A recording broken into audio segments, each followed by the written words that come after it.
فرمایا اذا جاء نصر اللہ والفتح، جب اللہ کی نصرت اور فتح آ جائے۔ مفسرین نے فرمایا اس سے فتح مکہ مراد ہے۔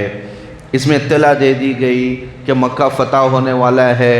اس سورت کے نازل ہونے کے بعد مکہ فتح ہوا۔ ایمان جب مضبوط ہو جاتا ہے تو پھر دنیا کے چھوٹنے کا غم نہیں رہتا، دنیا میں ہمیشہ رہنے کی بھی فکر نہیں رہتی۔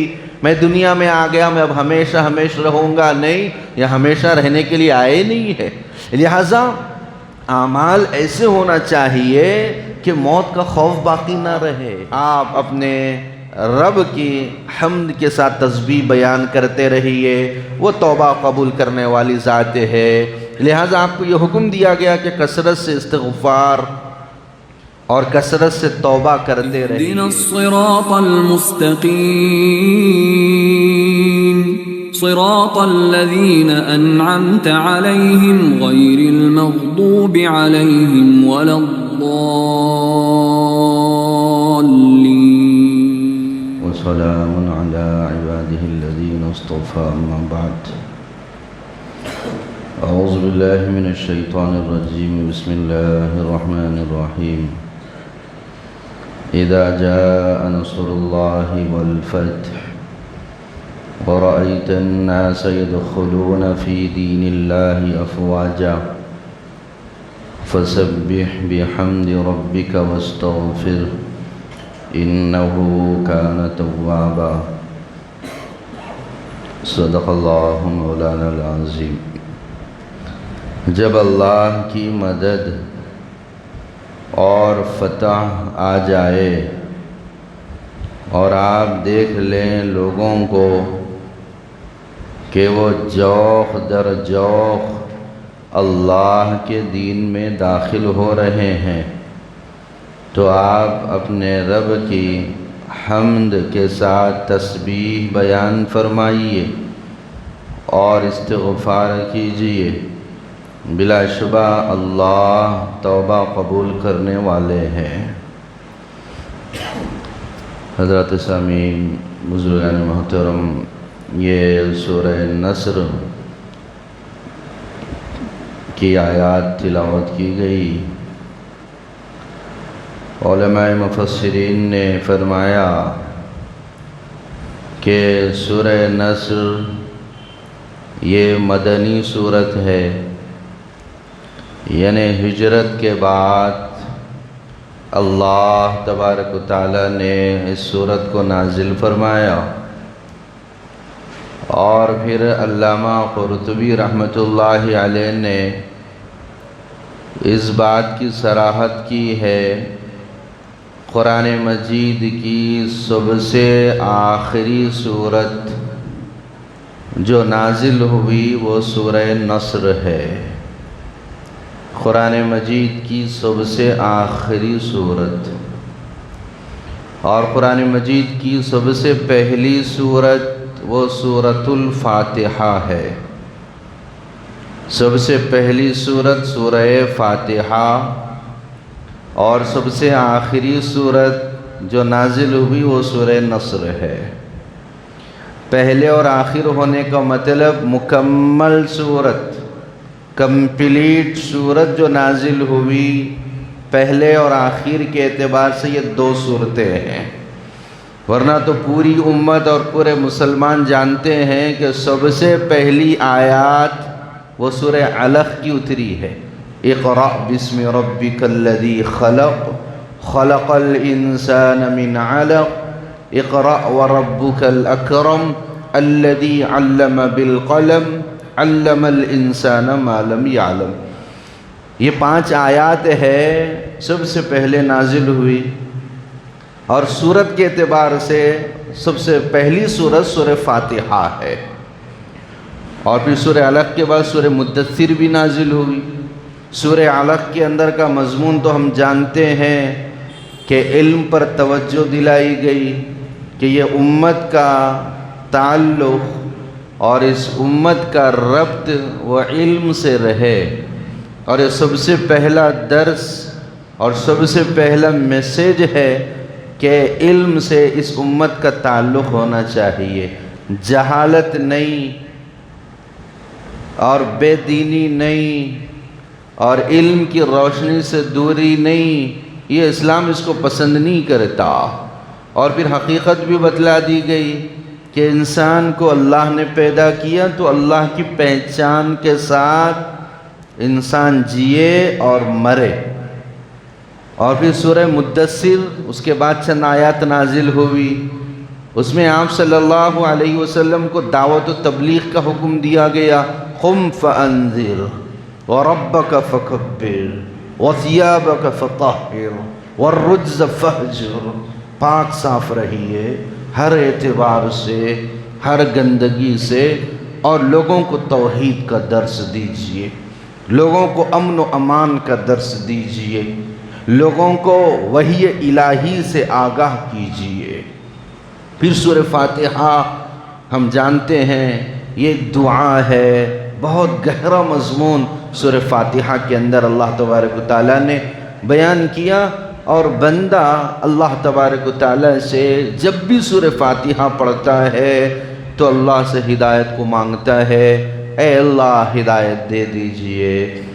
زبان سے ہدایت مانگتا ہے، عملی اعتبار سے بھی اس کی کوشش ایک ایمان والے کے اندر ہونا چاہیے کہ میں ہر اس کام سے اپنے آپ کو بچا رکھوں جس سے آدمی کی ہدایت سلب ہو جاتی ہے، کھینچ لی جاتی ہے، اور اللہ ہدایت واپس لے لیتے ہیں۔ عملی طور پر بھی کوشش کرتے رہنا چاہیے۔ اور پھر سب سے آخری سورت سورہ نصر ہے، تو مفسرین فرماتے ہیں، علامہ قرطبی رحمۃ اللہ علیہ، اس سورت کے نازل ہونے کے بعد 80 دنوں تک حضور اکرم صلی اللہ علیہ وسلم باحیات رہے۔ 80 دنوں تک، یعنی 2 مہینے 2.5 مہینے تقریباً حضور اکرم صلی اللہ علیہ وسلم باحیات رہے۔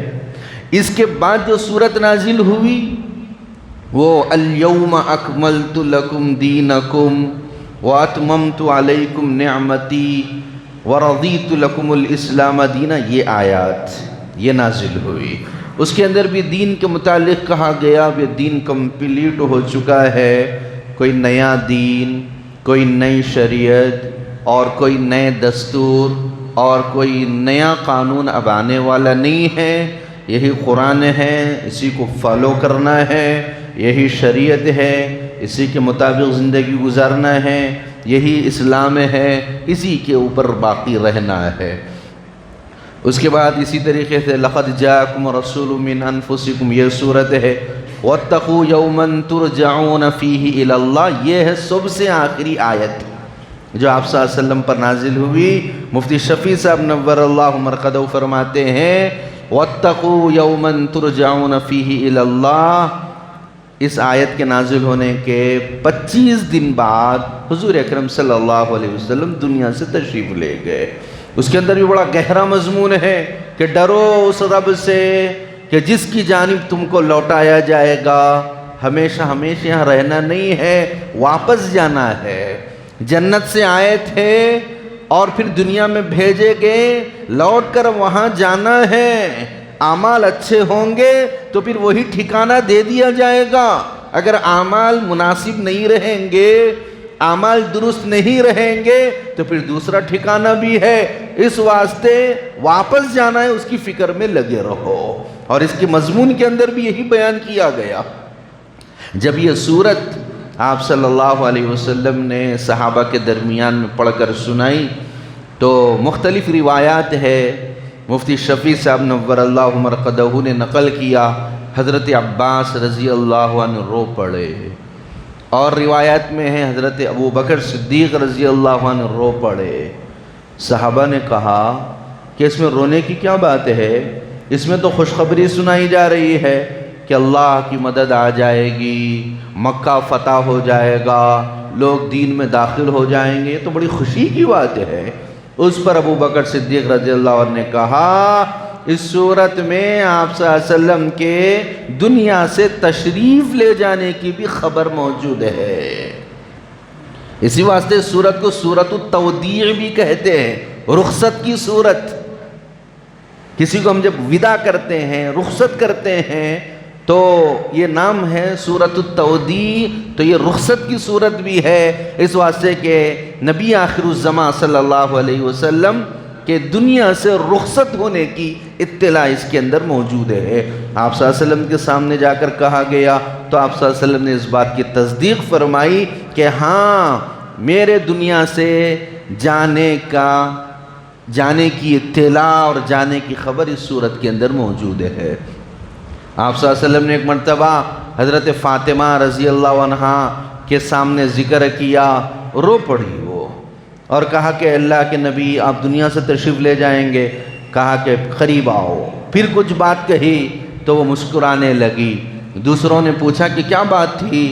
کہا کہ میرے دنیا سے جانے کے بعد سب سے پہلے مجھ سے ملاقات تم ہی کرو گے، تو لہذا 6 مہینے کے بعد حضرت فاطمہ رضی اللہ عنہ کا انتقال ہو گیا، تو گویا کہ اس پر وہ خوش ہو گئی کہ میں ملاقات کروں گی پھر آپ صلی اللہ علیہ وسلم سے۔ تو لہذا اعمال جب اچھے بنتے ہیں، ایمان جب مضبوط ہو جاتا ہے، تو پھر دنیا کے چھوٹنے کا غم نہیں رہتا، دنیا میں ہمیشہ رہنے کی بھی فکر نہیں رہتی، میں دنیا میں آ گیا میں اب ہمیشہ رہوں گا، نہیں، یہ ہمیشہ رہنے کے لیے آئے نہیں ہے۔ لہٰذا اعمال ایسے ہونا چاہیے کہ موت کا خوف باقی نہ رہے، اس واسطے کہ موت کیا ہے؟ موت تو نعمتوں کے کھل جانے کا نام ہے، موت کیا ہے؟ جنت کی کھڑکیوں کے کھلنے کا نام ہے، موت کیا ہے؟ نبی علیہ السلام کے قبر میں دیدار کا نام ہے، موت کیا ہے؟ اللہ کی رضا کا پروانہ حاصل کرنے کا نام ہے۔ اگر ایمان پر، قرآن پر اور اسی طرح شریعت پر موت ہوئی تو یہ تمام کی تمام بشارتیں ہیں۔ تو لہذا اعمال ایسے ہونے چاہیے کہ ہمارے دل کے اندر ایک یہ ہے کہ ملاقات ہوگی اللہ تبارک و تعالی، یہ دنیا کے تمام غم ختم ہو جائیں گے، دنیا کے تمام رنج ختم ہو جائیں گے۔ اللہ نے جس مقصد کے لیے بھیجا اس مقصد کی جب تکمیل ہوگی، وہ مقصد پورا ہوگا، تو آدمی موت سے گھبرائے گا نہیں، موت سے غمزدہ نہیں ہوگا، بلکہ جانے کے لیے وہاں پر تیار رہے گا۔ اس واسطے ہمیں سے ہر ایک کو اس بات کی فکر کرنا چاہیے کہ ہم اس کے لیے بھی تیار رہیں۔ فرمایا اذا جاء نصر اللہ والفتح، جب اللہ کی نصرت اور فتح آ جائے۔ مفسرین نے فرمایا اس سے فتح مکہ مراد ہے، اس میں اطلاع دے دی گئی کہ مکہ فتح ہونے والا ہے، اس سورت کے نازل ہونے کے بعد مکہ فتح ہوا۔ فرمایا اذا جاء نصر اللہ والفتح، جب اللہ کی نصرت اور فتح آ جائے۔ مفسرین نے فرمایا اس سے فتح مکہ مراد ہے، اس میں اطلاع دے دی گئی کہ مکہ فتح ہونے والا ہے، اس سورت کے نازل ہونے کے بعد مکہ فتح ہوا۔ فرمایا اذا جاء نصر اللہ والفتح، جب اللہ کی نصرت اور فتح آ جائے۔ مفسرین نے فرمایا اس سے فتح مکہ مراد ہے، اس میں اطلاع دے دی گئی کہ مکہ فتح ہونے والا ہے، اس سورت کے نازل ہونے کے بعد مکہ فتح ہوا۔ اور آپ صلی اللہ علیہ وسلم فاتحانہ انداز میں مکے میں داخل ہوئے۔ 10,000 صحابہ اکرام رضوان اللہ تعالی علیہ مجمعین آپ صلی اللہ علیہ وسلم کے ساتھ تھے، اور جتنے مکے کے تھے انہوں نے اپنے آپ کو سپرد کر دیا، سلنڈر ہو گئے اور کہا کہ یہ مکہ آپ کا ہے، ہم مقابلہ نہیں کر سکتے۔ آپ صلی اللہ علیہ وسلم نے سب کو امان دے دی اور اخلاق کا ایسا مظاہرہ کیا، سب کی گردنیں جھکی ہوئی تھی اور سب اس بات سے خوف زدہ تھے، اشارہ ہوگا ہماری گردنیں ناپ دی جائے گی، ہماری گردنیں یہ تن سے جدا ہو جائے گی۔ آپ صلی اللہ علیہ وسلم نے کہا الیوم یوم الملحمہ، الیوم یوم الملحمہ، آج تو رحم کا دن ہے، آج تو عافیت کا دن ہے، آج تو جان بخش دینے کا دن ہے، کسی پر کوئی ظلم نہیں ہوگا، کسی پر کوئی زیادتی نہیں ہوگی، معاف فرما دیا۔ رہتی دنیا تک نمونہ بتا دیا، اخلاق اس کا نام ہے۔ جانی دشمنوں کو معاف کر دینا اس کا نام اخلاق ہے۔ اور ظالموں کو، خون کے پیاسوں کو شفقت بھری نگاہ سے دیکھنا، یہ اخلاق ہے، اور جانی دشمنوں کو اپنے سینے سے لگا لینا، اس کا نام اخلاق ہے۔ آج ہم تو اخلاق بھول گئے۔ آج ہمارا کیا معاملہ ہے؟ کوئی ہمارے ساتھ اچھا سلوک کرتا ہے، ہم اس کے ساتھ اچھا سلوک کریں گے۔ کوئی ہمارے ساتھ زیادتی کا معاملہ کرتا ہے، ہم اس کے ساتھ ڈبل زیادتی کریں گے۔ کوئی ہم کو اینٹ دکھاتا ہے تو اینٹ کا جواب ہم پتھر سے دیں گے۔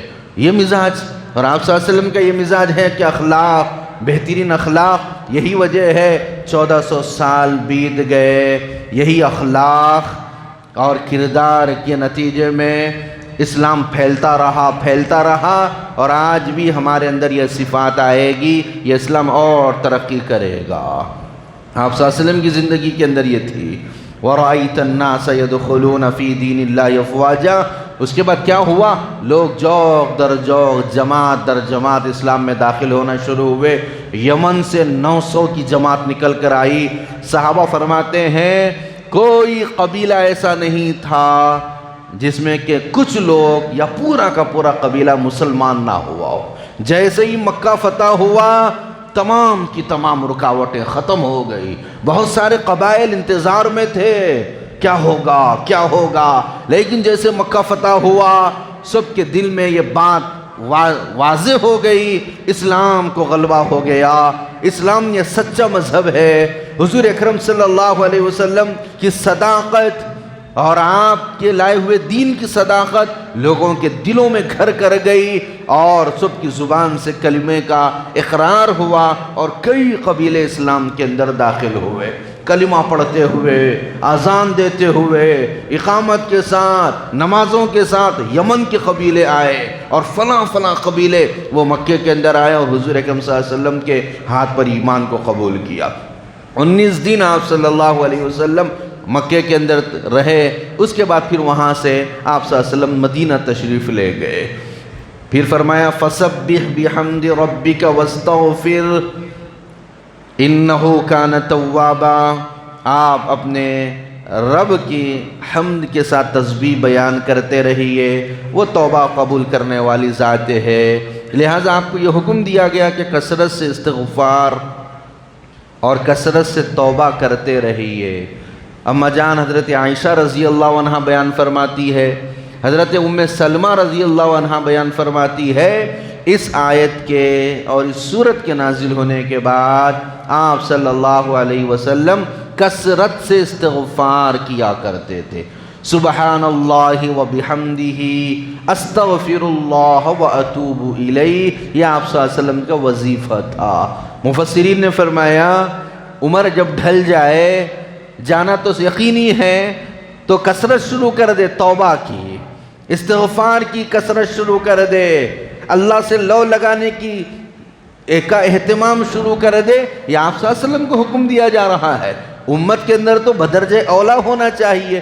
تو اس کے بعد آپ صلی اللہ علیہ وسلم کی کیفیت یہ تھی کہ کثرت سے توبہ، کثرت سے استغفار، کثرت سے نمازوں کا اہتمام، یہ آپ صلی اللہ علیہ وسلم کے زندگی میں اور بڑھ گیا۔ حضرت ابو ہریرہ رضی اللہ عنہ بیان فرماتے ہیں کہ آپ صلی اللہ علیہ وسلم اتنی لمبی لمبی نماز پڑھنا شروع کر دیے کہ پائے مبارک یہ ورم کر جاتے، سوج جاتے، اتنی لمبی لمبی رکعتیں، اتنے لمبے لمبے سجدے، اتنا لمبا لمبا قیام۔ تو معلوم یہ ہوا کہ توبہ اور استغفار کی کثرت، کتاب میں لکھا ہوا تھا ملک الموت فرضی بھی ہو سکتا۔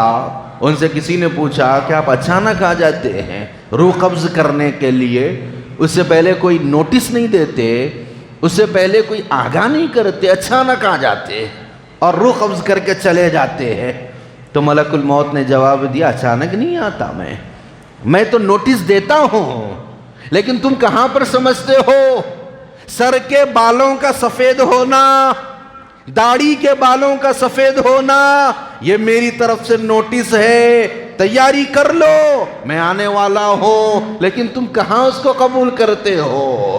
شادی ہونے کے بعد بچوں کا ہو جانا، یہ بھی ایک نوٹس ہے، نئی نسل آ چکی ہے، تمہیں اب روانہ ہونا ہے۔